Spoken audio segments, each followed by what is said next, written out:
اگر رسول الله حالا وجود می داشت شاید چشمای ما طاقت تماشاش نداشت، شاید قلبمون از حرکت موقع در ریشای ما میچسبید میآمد از ریشای ما اعید یا عمر. یک بار دیگه قصه تایسر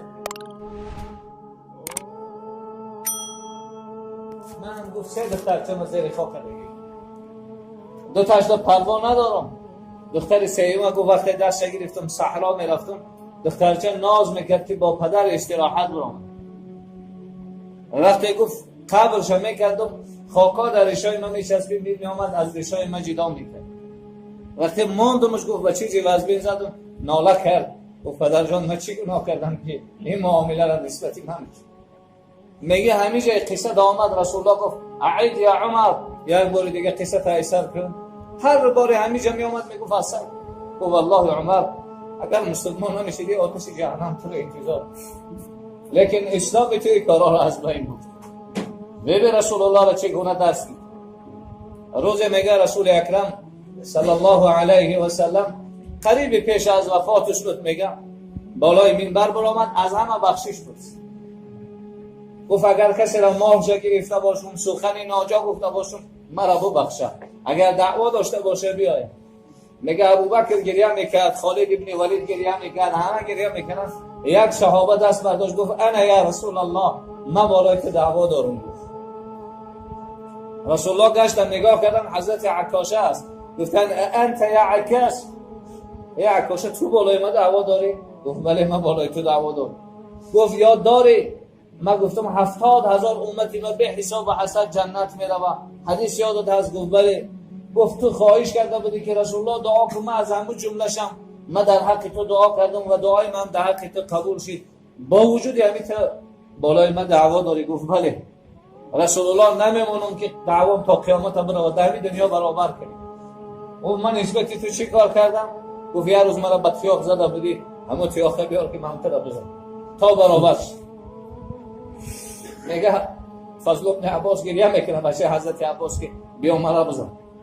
نگفت رسول الله مرا زده بود من رسول الله را بزن. حضرت گفت تیاقه بیارید بتونش. تیاقه دادن، حضرت از جاش خیست. گفت حضرت وقتی مرا زده بودی شکمی من نمایان بود کرده به بالا تا برابر شد. وقتی میگه برابر شدم تیاقه پرتاف رفتم تا حبیب خدا را آغوش کرد. رسول الله گفت عکاشه برای چی کار کرد؟ گفت این سخنها فهمیدم که ما قد خداحافظی میکنیم و حدیث بیاد آمد که اگر بدن در بدن رسول الله برسه آتش جهنم براش حرام است. گفتم یک بارک آغوش کنم که از آتش جهنم خلاص شد. ببین صحابه را ببین. ابو موسی اشعری رضی الله تعالی عنه میفرماید گفتم همین روز من خدمت رسول الله را میمونم. رسول الله میگه داخل یک باغ شد. چند لحظه بعد میگه حضرت ابوبکر اومد خواست بود رایا رفتم گفتم من پاسبان رسول الله اول رسول الله را بپرسم اجازت میده. گفتم حضرت جان ابوبکر آمد است بیاید.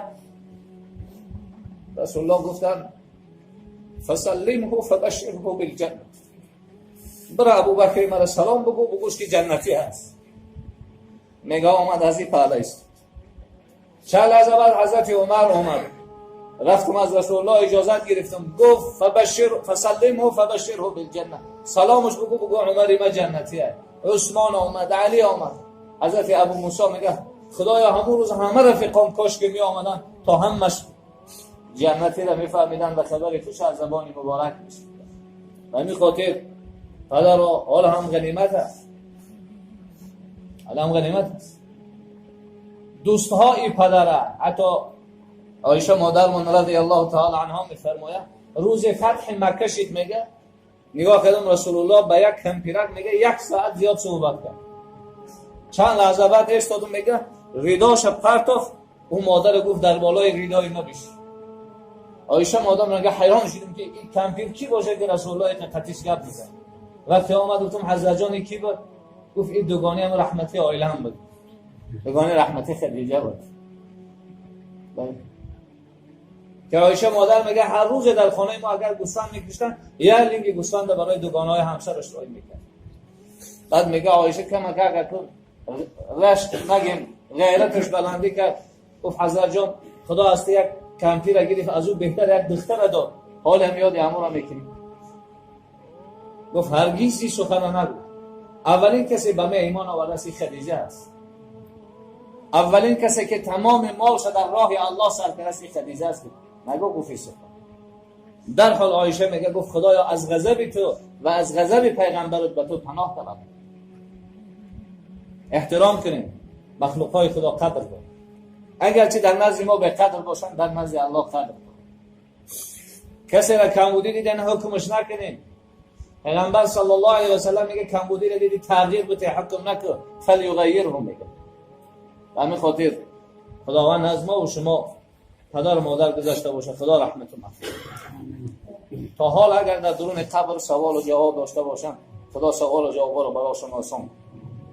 اگر قبرهاشون چای دوزخ باشه باغ جنت، اگر تاریک باشه روشن. اگر پدر و مادرمون حیات است، خداوند بالای سرمون همچون سایبانی سر نگهبان. اهل و عیال و فرزندانمون سبب زیبایی زندگانی دنیا و سبب افتخار روز قیامت نصیب بگردان.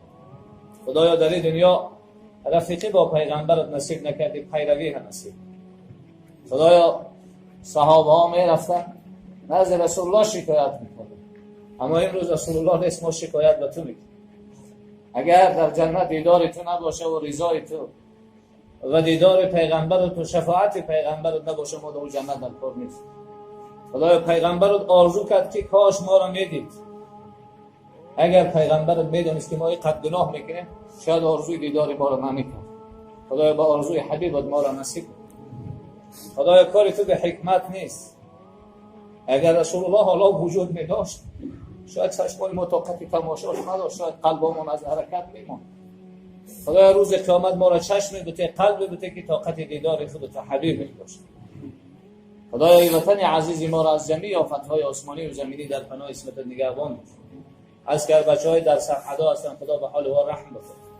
مسئولین دولت را از زینه پایان تا زینه بالا، خصوصا رئیس جمهور، رئیس شهر، رئیس ناحیه و محله ها را باز هم عدل و انصاف، نیکبختی و بردباری به سوی قوم و ملتشون زیاده بگردان. خدای عید از ما مبارک بگردان. تا عید آینده صحت و سلامت، صحت و سلامت خدای برای ما نصیب بگردان. حاجیایی که از تمام وطن ها رفتند، خصوصا حاجیای وطن ما را خداوند حجاشون قبول، سعیشون مشکور، دعاشون مقبول، صحت و سلامت آمدن به وطن پروردگار نصیب بگردان. و صلی الله و سلم علی سیدنا محمد صلی الله علیه و سلم والحمد لله رب العالمین برحمتك. السلام علیکم و رحمت الله.